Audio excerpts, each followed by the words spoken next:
કીર્તિ પટેલની અમદાવાદથી ધરપકડ કરવામાં આવી છે। એક બિલ્ડર પાસે ખંડણી માંગી અને ખોટા હની ટ્રેપમાં ફસાવી દેવાની ધમકીઓના આરોપમાં પોલીસે કીર્તિ પટેલની ધરપકડ કરી છે। સતત વિવાદોમાં રહેતી અને ટિકટોકથી ફેમસ થયેલી કીર્તિ પટેલ ફરી એકવાર ચર્ચાનો વિષય બની છે। હકીકતમાં સુરત પોલીસ દ્વારા કીર્તિ પટેલની અમદાવાદથી ધરપકડ કરવામાં આવી છે। મળતી માહિતી મુજબ એક બિલ્ડર પાસે ખંડણી માંગી તેમને ખોટા હની ટ્રેપમાં ફસાવી દેવાની ધમકીના આરોપમાં પોલીસે કીર્તિ પટેલની ધરપકડ કરી છે। કીર્તિ પટેલની સુરત પોલીસે મંગળવાર 17 જૂન અમદાવાદ ખાતેથી ધરપકડ કરી છે। કીર્તિ પટેલ સામે લગભગ 1 વર્ષ પહેલા જાણીતા બિલ્ડર વજુભાઈ કનોડિયા દ્વારા સુરતના કાપોદ્રા પોલીસ સ્ટેશનમાં ફરિયાદ દાખલ કરવામાં આવી હતી, જેમાં તેમણે આરોપ લગાવ્યો હતો કે કીર્તિ પટેલે એમની પાસેથી 2 કરોડ રૂપિયાની ખંડણી માંગી હતી। હજુ આ 2 કરોડ રૂપિયા ન આપું તો મને ખોટા હની ટ્રેપ કેસમાં ફસાવવાની પણ ધમકી આપવામાં આવી છે। એવા આક્ષેપ બિલ્ડર દ્વારા કીર્તિ પટેલની સામે લગાવવામાં આવ્યા છે।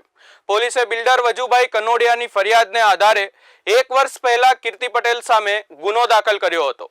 જો કે ફરિયાદ દાખલ થયાની કીર્તિ પટેલ ફરાર હતી, જે અમદાવાદ ખાતે હોવાની બાતમી મળતા સુરત પોલીસે અમદાવાદથી કીર્તિ પટેલની ધરપકડ કરી હતી। तारीख 2/6/2024 को कापोद्रा पुलिस स्टेशन के विस्तार में एक एफआईआर दर्ज हुआ, जिसका under section 386, 389, 504, 5062, 328, 507, 120B of IPC, 66E and 67 of IT act के तहत एक एफआईआर दर्ज हुआ। इसमें टोटल 5 से ज़्यादा आरोपी थे। इसमें एक आरोपी कीर्तिबेन डॉटर ऑफ रणछोड़ भाई अडालजा, रेसिडेंट इनका पर्वत पाटिया सूरत है। ये एब्सकॉन्डर थी पिछले 10 महीने से और सेक्शन 70 ऑफ सीआरपीसी के तहत एक वारंट ऑफ अरेस्ट इशू किया गया था ऑनरेबल कोर्ट के द्वारा। ऑनरेबल कोर्ट के डिसीजन को ध्यान में रखते हुए हमने यहाँ पे एक टीम बनाई, जिसमें एलसीबी की टीम, कापोद्रा पुलिस स्टेशन की टीम, साथ ही साथ हमें ये टेक्निकल और ह्यूमन इंटेलिजेंस से पता चला कि ये इनका लोकेशन जो है ये प्रेजेंटली अहमदाबाद के सरखेज विस्तार में आ रहा है। तो सरखेज पुलिस स्टेशन के जो लोकल स्टाफ है और जोन 7 अहमदाबाद शिवम वर्मा, उनका सपोर्ट लेके हमने काफ़ी वर्कआउट करने के बाद इनको सरखेज पुलिस स्टेशन के विस्तार से अहमदाबाद से इनको पकड़ा है और अभी हम इनको ऑनरेबल कोर्ट के पास लेके जाएंगे और अपने जो हमारे जो पुरावा है वो सारे रजू करेंगे और फिर ऑनरेबल कोर्ट डिसाइड करेगी कि आगे की कार्रवाई क्या होगी। साथ ही साथ मैं ये भी बताना चाहूँगा कि कीर्तिबेन के अगेंस्ट में और भी काफ़ी सारी फरियादें और कंप्लेंट्स हैं। उनमें हमारे पास लैंड ग्रैबिंग और एक्सटॉर्शन की फरियादें भी हैं और उनमें भी उनका स्टेटमेंट हम रिकॉर्ड करेंगे और आगे कार्रवाई हम करेंगे। अभी फ़िलहाल जो गुना है वो हनी ट्रैप और एक्सटॉर्शन का गुना है और इसमें टोटल 5 आरोपी हैं और एक अननोन भी है।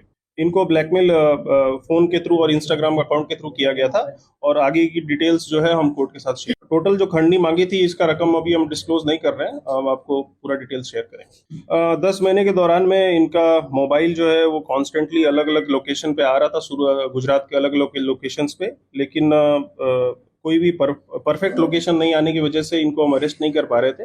साथ ही साथ जो आईपी एड्रेस है ये बार बार चेंज हो रहा था और इनका जो फ़ोन है वो भी बार बार स्विच ऑफ होकर अलग अलग मोबाइल नंबर और अलग अलग सिम कार्ड से यूज़ हो रहा था। हमने आईपी एड्रेस ट्रैक करके और जो इंस्टाग्राम और बाकी लोगों से कोऑर्डिनेट करके, उनके नोडल ऑफिसर से कोऑर्डिनेट करके हमने ये लोकेशन निकलवाया और इसमें हमने साइबर एक्सपर्ट्स का भी इस्तेमाल किया और इसके साथ ही हमने इनको पकड़ा है। इनके मोर देन 1 मिलियन फॉलोअर्स हैं इंस्टाग्राम पे और ये सोशल मीडिया इन्फ्लुएंसर है। ये हमें इन डेप्थ स्टडी करना पड़ेगा कि पासा प्रपोजल के लिए इनके अगेंस्ट में जो जरूरी पुरावा है वो है कि नहीं। अगर इनके अगेंस्ट में जरूरी पुरावा हमें मिलते हैं तो ज़रूर हम किसी को हम स्पेशल ट्रीटमेंट हम देने के मूड में नहीं है। कोई भी फरियादी, आपको अगर ऐसा लगता है कि आपको किसी ने एक्सटॉर्शन किया है, किसी ने हनी ट्रैप किया है, अगर आप कोई भी आपको सोशल मीडिया के दबाव में डाल के आपको ये सोच रहा है कि वो कहीं पे भी आपको ब्लैकमेल करेगा, तो आप ये गलत बात है। और आईपीसी और बीएनएस की धाराओं के तहत आप पे जो आरोपी है उस पर कड़क कार्रवाई होगी और पुलिस आपको अपील करती है कि आप पुलिस स्टेशन में आए, फरियाद दें और आप डीसीपी ऑफिस भी आ सकते हैं, एसीपी ऑफिस भी आ सकते हैं और फरियाद दे सकते हैं और साथ में पुलिस पे कड़क से कड़क कार्रवाई करेगी। जोन 1 विस्तार में अलग अलग पुलिस स्टेशन में अर्जियां हैं। अभी एक्सटॉर्शन की एक अर्जी है और एक लैंड ग्रैबिंग की अर्जी है, तो उस पर भी हम तपास कर रहे हैं।